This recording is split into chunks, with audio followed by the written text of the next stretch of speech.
본 말씀을 통해서 신앙어법, 신앙어법이라는 제목으로 하나님의 말씀 증거하겠습니다. 우리가 일반적으로 사용하는 말 속에는 그 말을 만들어내는 그러한 법이 있습니다.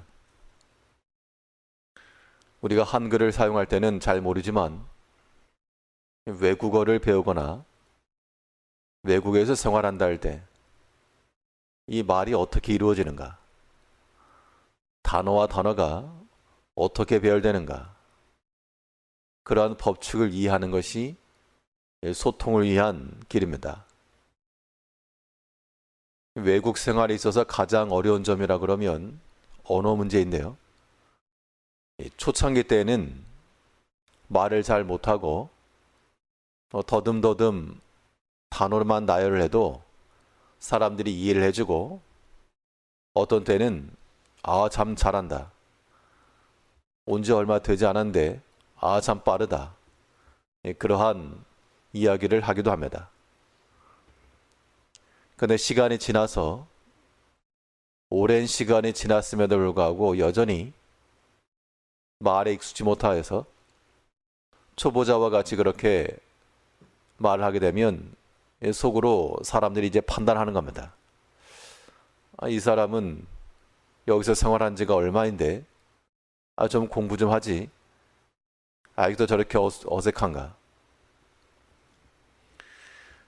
우리 신앙인들은 우리가 쓰는 말 속에 신앙어라고 하는 것이 포함되어 있습니다. 전 세계에 다양한 언어가 있지만 각 언어 속에 공통적으로 들어있는 것들이 신앙어인데요.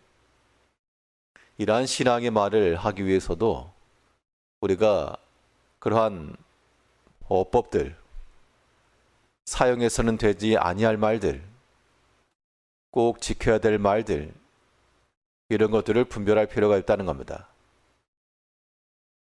그러면 우리가 하나님 나라의 백성이요, 오랫동안 신앙생활 하는 자들로서 여전히 어색하고 서툰 그런 자들이 아니라 완벽한 믿음의 언어를 구사할 수 있도록 이 신앙의 언어를 쓰기 위해서 우리가 주의하고 또 유념해야 될 것이 무엇인가? 오늘 본 말씀을 통해 살펴보게 되면 먼저 신앙어에 있어서 주의할 점은 경솔함. 경솔함이라고 하는 것은 생각의 깊이가 얕다는 것인데, 이러한 경솔함을 주의하는 것이 하나님 앞에서 신앙의 언어를 사용하는 성도들의 기본적 자세입니다. 오늘 본문 2절 말씀에서 너는 하나님 앞에서 함부로 입을 열지 말며, 여기서 함부로 입을 열지 말며라고 하는 말은 경솔하게 말하지 말라, 그런 뜻입니다. 하나님 앞에서의 말이므로 하나님의 능력을 제한하거나 그를 믿지 못하거나 그를 무시하는 듯한 그런 말들, 이게 다 경솔한 겁니다. 우리가 사람의 일을 생각하고 하나님의 일을 생각지 아니하면 그 또한 생각의 깊이가 아주 얕은 것으로서 경솔한 말들이죠. 비록 그 말들이 사람을 위하는 좋은 말이라 할지라도 하나님을 생각함으로 하는 말이 아닌 것들은 하나님 나라에 참으로 어색한 말들입니다. 베드로가 예수님을 가까이 모시면서 참 인간적으로 좋은 말을 해주었습니다. 그 누구도 예수님을 건들지 못하도록 제가 다 막아드릴 것이고 제가 커버해드릴 것이고 절대 그런 일 없을 겁니다. 사람의 입장에서는 참 의리의 말이요, 고마운 말일 겁니다. 그런데 예수님께서 말씀하시기를 이 하나님 나라의 언어에 서툰 자야, 내가 사람 일을 생각하고 하나님의 일을 생각하지 아니하는도다. 책망하였습니다. 우리 오랫동안의 신앙생활, 신앙 연수를 자랑하게 되면 10년, 20년, 혹은 30년, 40년의 믿음의 생활을 해도 여전히 사람의 생각이요, 인간적 판단이요, 자기를 위한 말이요, 내 자녀들을 위한 말이요, 이런 것에만 국한되게 되면 그것은 참으로 경솔함이며 생각의 깊이가 얕은 겁니다. 우리가 이 믿음의 언어를 잘 사용하려면 그래서 하나님을 깊이 묵상하셔야 되는 겁니다.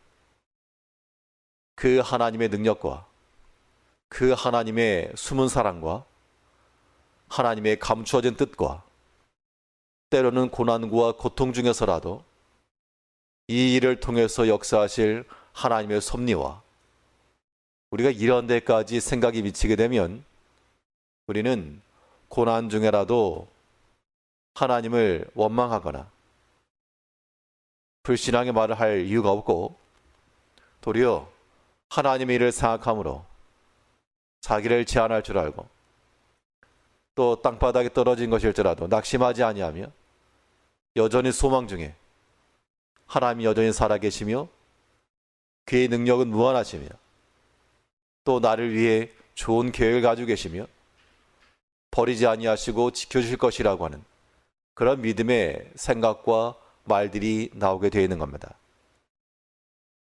우리 개개인의 신앙의 삶에 있어서 사람의 입장에서 보게 되면 꽉 막힌 듯한 그런 일일지라도 이제 우리의 생각의 깊이를 더 크게 하여서, 생각 깊이라고 하는 것은 머리가 좋아지고 많이 생각했다 그런 의미가 아니라 하나님을 깊이 묵상하는 겁니다. 오늘 본 말씀에서도 너는 하나님 앞에서 함부로 입을 열지 말라. 우리의 판단과 생각이라고 하는 것이 하나님의 생각 그 이상이 되어서 안 될 것이고 사람의 생각보다 더 크고 높으신 하나님의 그 뜻과 생각을 기대하면서 기억하면서 하나님을 기대하며 말하라. 이제 우리가 사람의 일을 생각함으로 우리의 마음과 생활이 복잡하거나 어지러워질 것이 아니라 하나님을 생각함으로 참으로 평안하며 단순해지며, 우리가 하나님의 일을 생각하면요 우리 육신의 일들도 복잡한 것들도 단순하게 되는 겁니다. 그 문제가 풀어지는 게 그렇게 풀어지는 겁니다. 우리의 모든 말 속에 하나님을 생각함 없고 고려함 없는 그러한 경솔함의 언어들은 버려야 됩니다. 또 우리가 믿음의 언어를 잘 구사하려면 이 조급함 마음을 버려야 됩니다. 급한 마음으로 내는 모든 말들은 믿음에 유익함이 없고 도리어 불신앙에 속한 말이 되기 쉽다 하겠습니다. 2절 다시 보시면 너는 하나님 앞에 함부로 입을 열지 말며 급한 마음으로 말을 내지 말라. 하나님은 하늘에 계시고 너는 땅에 있습니다. 이 급한 마음으로 말을 내지 말라라고 하는 것은 인내의 깊이를 깊이 하라 그런 얘기입니다.